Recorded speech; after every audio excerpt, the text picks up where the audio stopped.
What's going on, guys? I am Matthias in the flesh. It has been quite some time since we have talked. My beard has grown. I'm a different person now. No, I'm not. I'm the same person. I'm just a little less sick than I was before. Basically what happened was we got back from Utah, and before Utah I was sick. You guys saw those vlogs. I was pretty sick. Then I started getting better, and I pretty much was almost better, and then we went to Utah, which was probably a bad idea, and got sick again. And Amanda got really sick. So sick that I was so scared. And reason being is probably travel. It was probably too much for her. What?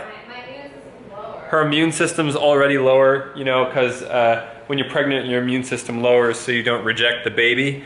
And there's so much noise everywhere. You got every machine running at once.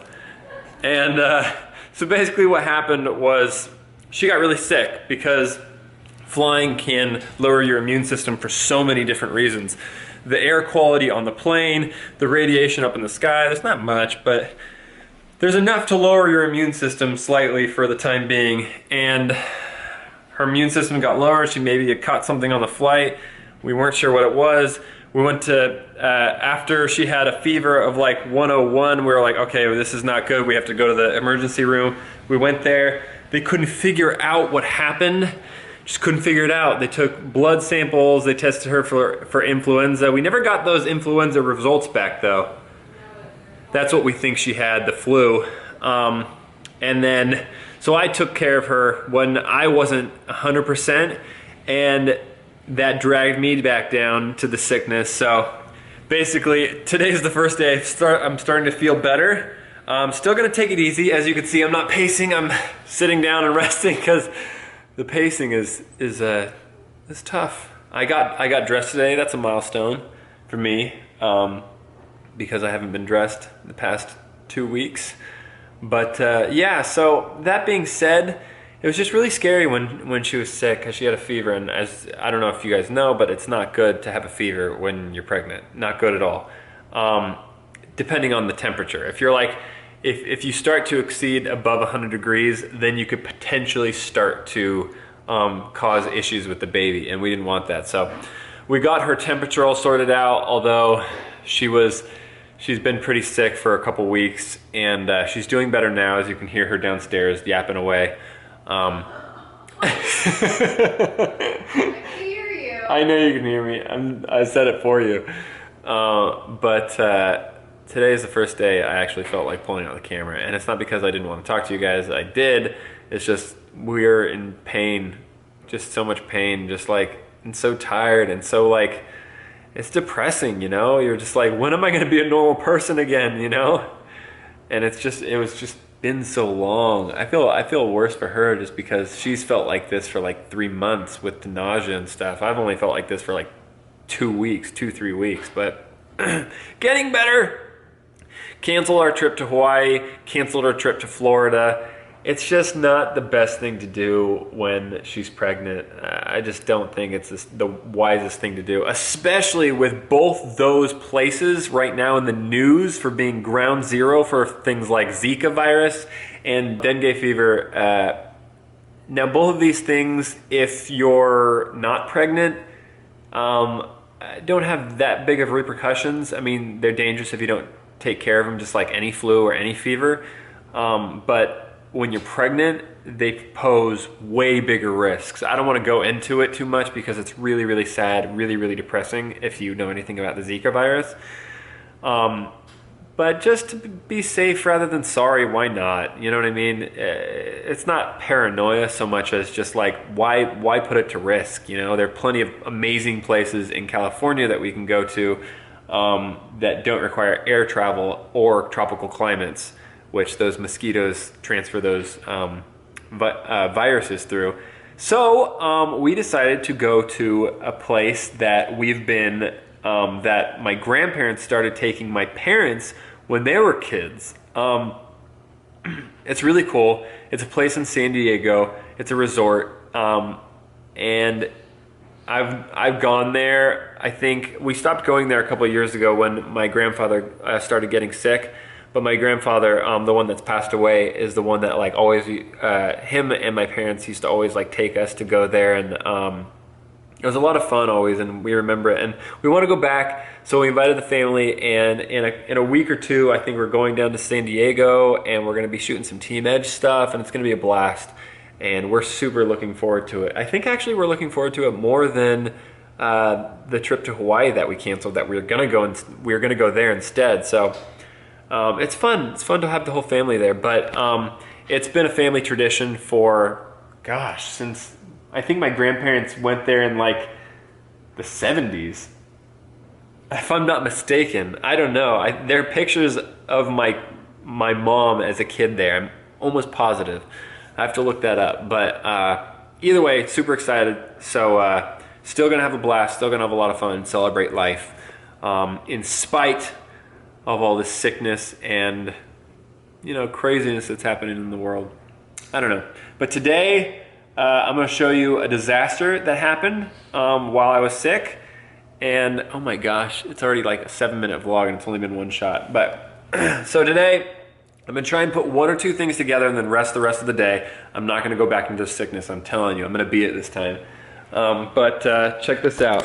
All these boxes and stuff down there is because while I was starting to feel better before the second wave of sickness hit, I got inspired for my office finally. I was so excited to finally get inspired because that office, as you know, hasn't been done, and this is going to be the area where I shoot my videos. And I've just been like a form of writer's block in here because it's just been like this, which is like not something that you can shoot videos in. And finally I got inspired to figure out what I'm gonna do with all this space and what's the background of my videos are gonna be. You remember when I was telling you like maybe I'll put like little thumbnails there or pictures, and I was like, I don't know.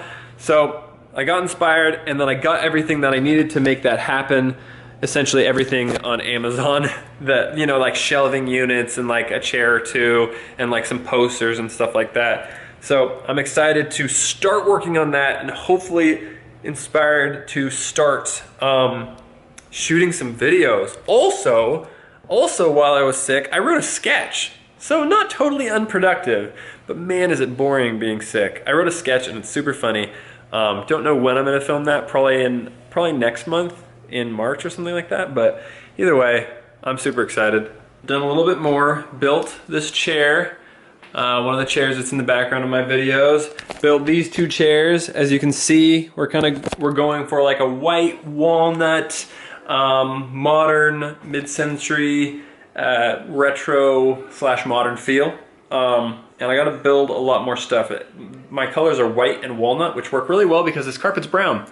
So that's cool. Just kind of ended up that way. But I gotta build a lot of stuff, and I don't think I have energy to do it today, which is tough.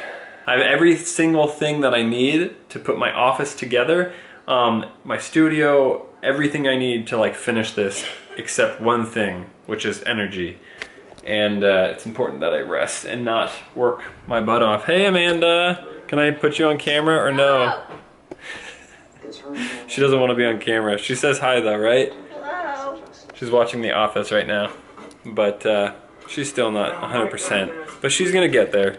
She's gonna get there. Okay, how's it going? Got sidetracked because a company by the name of Studio 71 claimed one of my videos. Now, Studio 71 is an MCN, which is a multi-channel network, and claiming means that they essentially took the rights of that video and then started to generate money off of it for them. There are so many levels of wrongness I can't even begin to talk about, but I'm going to, because I don't know, I feel like this is something that people should be informed about. People should know if they're gonna be an active member of this community. They need to be educated and informed on this topic. And I know so many of you know how wrong this is and how messed up it is. But essentially, random companies throughout the world, some that don't even have rights to these videos, claim ownership of these videos, and they begin to profit on these videos, off off creators' content. Now, this can be good and this can be bad. So what's happening right now is that people are abusing the system. For instance, if I have rights to a video, if I make a video and then someone takes that video and then re-uploads it on YouTube, I can legally claim that, and I have a right to, because I created that content. That is my intellectual property, essentially.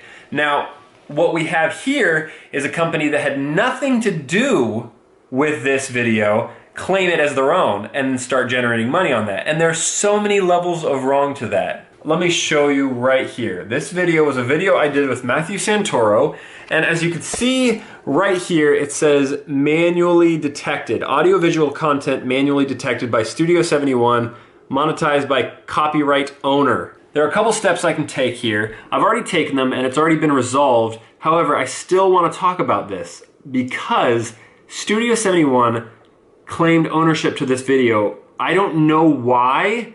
I'm getting contacted by some of their representatives saying that it was a mistake. But here's the issue with that. A lot of people, they're telling me, oh, you know, it's not that big of a deal because it wasn't malicious. I didn't think it was malicious. The issue here is that this kind of error can occur. And this is what truly frightens me about being a content creator on YouTube, is that this error can occur. So essentially what they've got is they've got an employee, an optimization employee, just going through videos on the internet, trying to find content that their creators from that MCN have created and then uploading that content. Now, they, I guess, assumed that since Matthew Santoro is in this video, that it's Matthew Santoro's video and claimed it. And then I put up a big hubbub on Twitter, and I contacted everyone I knew to release that claim. I'm not making money on that video. I'm making maybe like 10 bucks a month on that video. Like, it's whatever. It's not whatever. 10 bucks is 10 bucks. But what I'm saying is that's not going to make or break, you know, me renting this house or my meal ticket. You see what I'm saying? It's about rights. It's about my intellectual property. And what happens when you take those rights away from someone, when you say, hey, that's not your work, that's mine, you're essentially silencing this creator. Because what happens is if you continually claim ownership of someone's content, then they don't have any money to keep making content. So essentially you're silencing them. It doesn't correlate exactly because I'm a much bigger YouTuber. So obviously I have a much bigger catalog to fall back on. So this isn't really making a dent in like how much money I make, but it's still scary to live in a world where these companies can just claim content that's not theirs and then make money off of it. And I'm sorry because this vlog isn't negative usually. And I'm not trying to come at this as a negative stance. I may sound a little negative because I'm like a little heated, but this is something that's real. This is something that's like, you guys know has been a part of my life, and this is the one thing that truly scares me on YouTube. Because here's the thing, that one optimization employee just made this mistake. Right? There are no safeguards in their system. There's no buffer or anything. It's just this one person claiming videos across the internet. As a small creator, if you're a small creator and you have claimed videos, this can mean a big deal to you. Even as a small creator, when I was a smaller creator, like 20,000 subscribers, one of my biggest videos was claimed. That was half of my income. Half. It was like taking away 6 months of hard work for me. And that was really scary. And so what scares me is the fact that there's no safeguards, there's no fail-safe, there's no one checking to see if this employee is making the right decision. There's no one fact-checking. So it's kind of crazy that they don't have these systems in place. But here's why. There are no repercussions. There are absolutely no repercussions. I've had companies claim my videos that, like this one, 100% my original content, and then after all the money was generated within the first like week or two, they released the claim and said, whoops, sorry, you're right, it wasn't ours. But they got essentially all the money for that video because most of the money of every video comes within the first like 48 hours. So it's like, I don't know, something's got to change, something's got to give. Let me know down in the comments below. Question of the day, have you ever uploaded a video and you've been hit with a copyright claim or a copyright strike or something like that? Now, if you're using someone else's intellectual property, that's a given. You see what I'm saying? So if it doesn't fall under fair use. Fair use is transformative by nature. Oh, you scared me. I thought I heard something back there. Amanda popped her head in over there. So if you're re-uploading like movie footage or someone else's videos, you're gonna get a copyright strike, and that's gonna be a just one. So I'm generally curious, have you ever uploaded anything that was transformative by nature, which means you're taking someone else's content and making it completely new in a new light that gives new value to that content, and then still was claimed? I've had so many videos claimed, it's ridiculous. So many videos. In fact, let's take a look right now. The bigger I get, the more push I have to get these videos not claimed. But check this out. If you go right here you can hit copyright notices.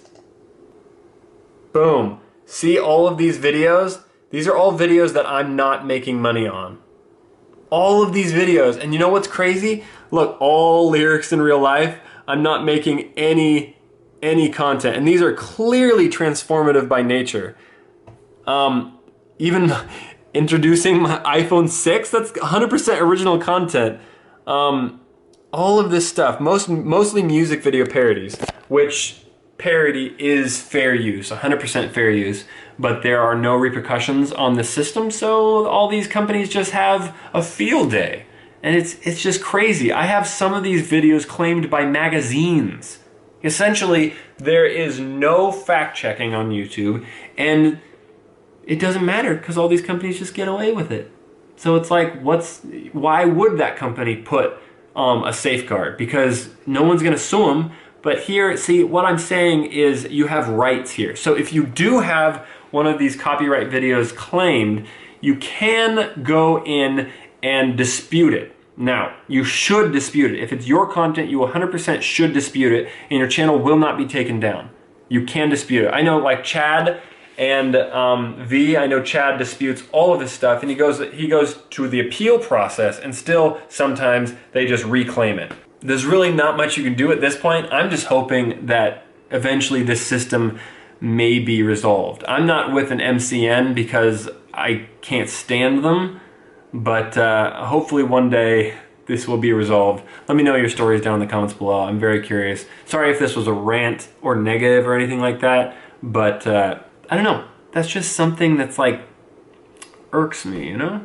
All right, guys, that is it for the vlog. It's the next day, and I think I'm gonna vlog today too, which is good because Amanda got dressed today. We're about to go on a walk. It's gonna be slightly more normal, and I think we're both really looking forward to that. So, that being said, hope you guys enjoyed this video. Honestly, let me know down below what you thought of it. Add your voice to the conversation, and I will see you tomorrow. High five.